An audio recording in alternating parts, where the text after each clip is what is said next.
It started off like this. And this is between two players. The first player is Worm, and then the second player is Aer, literally spelled Auer. After e4, c6 in this position, then we got to move knight to c3. After knight to c3, going pretty much after c6, that initiated the Caro Kann. After c6, knight to c3, d5, then we got to move knight to f3. Do anybody know what this opening is called? Oh, true. I had a Wii. You had a. That's worse than the PS3. Your first console was the Wii? What? Am I alone on this? Thank you, Nick, for the follow. But seriously, calm down. I was like 3, bro. Chill. Nah, I'm not chilling. I don't care what age you was. You should not be starting your video game career on a Wii. that is crazy. Oh, crap. Okay. But this opening, what is this opening called for the white piece? Let's get back on track. We're trying to figure out these traps for the white. I mean, we're trying to figure out these traps that I'm displaying on the board right now. So, what is this opening called? This is the PS9. My first console was the PS9. Yeah, this is the Caro Kann defense, and then not only is this the Caro Kann defense, but this is the 2 knights attack against the Caro Kann defense. Now, let's say that black just takes the pawn on e4, which can happen. That's one of the variations. After d takes on e4, knight takes on e4, and then we got to move bishop to f5. After bishop to f5, knight to g3, bishop to g6, and then who knows the next move in the Caro Kann? Who knows this? What does white usually do after the bishop goes to g6? To all my people in here that knows opening theory, it's all on you. And this next move is the first most popular move. This next move is the first most popular move. And Cardu, for you to be talking about it, you do know the correct move to do. H4. H4, trying to do H5 to trap the bishop on H6. But that's why black usually does the move H6 themselves, just in case H5 happens, bishop H7 can happen. But what is the next move to put pressure on our opponent to try to get this trap that we want? What would the next move be? What would you do next here? What is the opening called if you do e4 knight to b3? First of all, that's not an opening because the knight cannot go to b3. Get your algebraic notation right before you start giving me like an assortment of moves, all right? Because I'm gonna just dodge the question if you don't got the algebraic notation correct.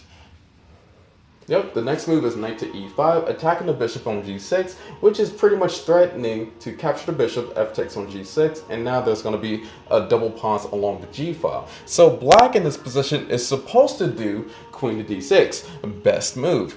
But if bishop h7 happens, this is already busted for the black pieces. This falls into our trap. What is our trap? I need y'all to figure it out. I'm in c3. Why wouldn't you do h5 instead of h6?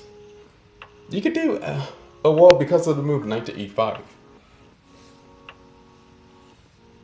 Because of the move knight to e5. Because after knight to e5, you're threatening the bishop, and if the bishop moves back to h7 and the pawn would have been still on h5, you could have just took the pawn, and that would have been a massive weakness on the black side here. What is another move that can happen here? I'm still looking, and we already got one right answer. Let's get somebody else in here. I want to be as inclusive as possible for the people who is giving me comments, because I want everybody to improve that is in this stream right now. I want to bring as much value to every single one of you that is here right now trying to learn how to play chess on Twitch.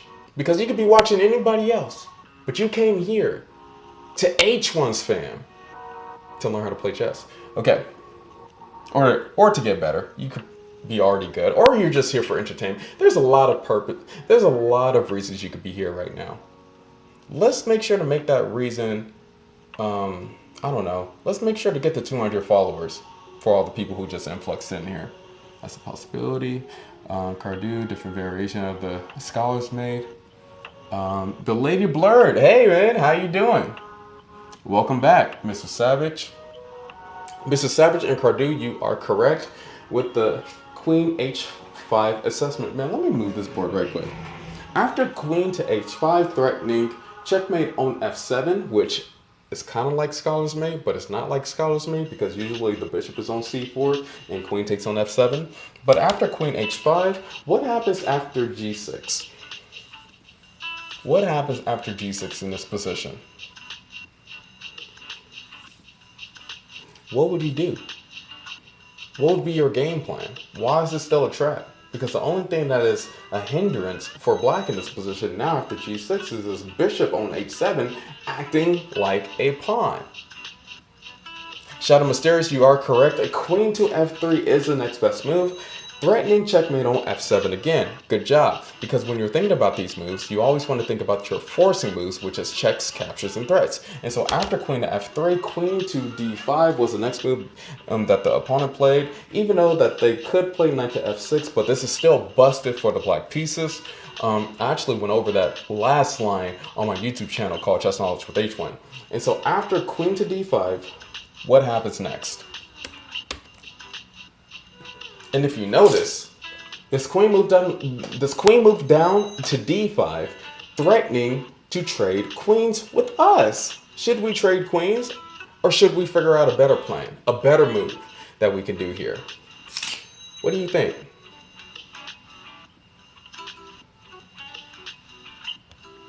What do y'all think?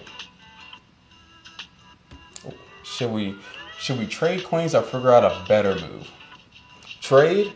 Mr. Savage is saying yes. Okay, we got one trade. We got a second trade by Cardu, but it puts their pawn in a good spot. That is true. So you're gonna have to decipher what would be the follow-up after we trade. In chess, you gotta ask yourself a lot of questions. And we got Chappie in the building, the first subscription, the first person noticing that, hey, just became an affiliate. Knight C4, bait the queen. Yeah, I guess so. You could bait the queen. Actually, we're going to trade the queen. We have no problem with that because after C takes on D5, that's what the opponent did. What is the next move that made black resign? Who is that? Soul's on fire. Yep, I'm the guy on YouTube. I'm the guy with the shorts. I'm that TikTok guy too. I'm like on every platform now. I'm even. Hopefully, I can become that Instagram guy too. I'm like on every platform. I'm just doing my thing, just teaching chess. This is what I want to do. This is what I was born to do on the earth. I see you on YouTube every day. That means I'm hitting the algorithm. Cardu, you are correct. Yes, 2 in a row, baby. Yep, Mr. Savage, you are on Facebook too. MySpace, ain't think so. I am on Facebook.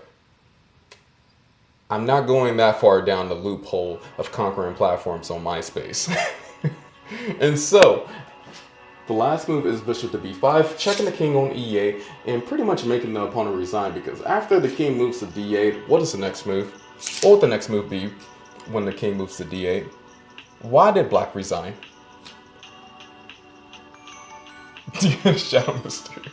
I know what MySpace is. Man, is that still going? Is that still a thing?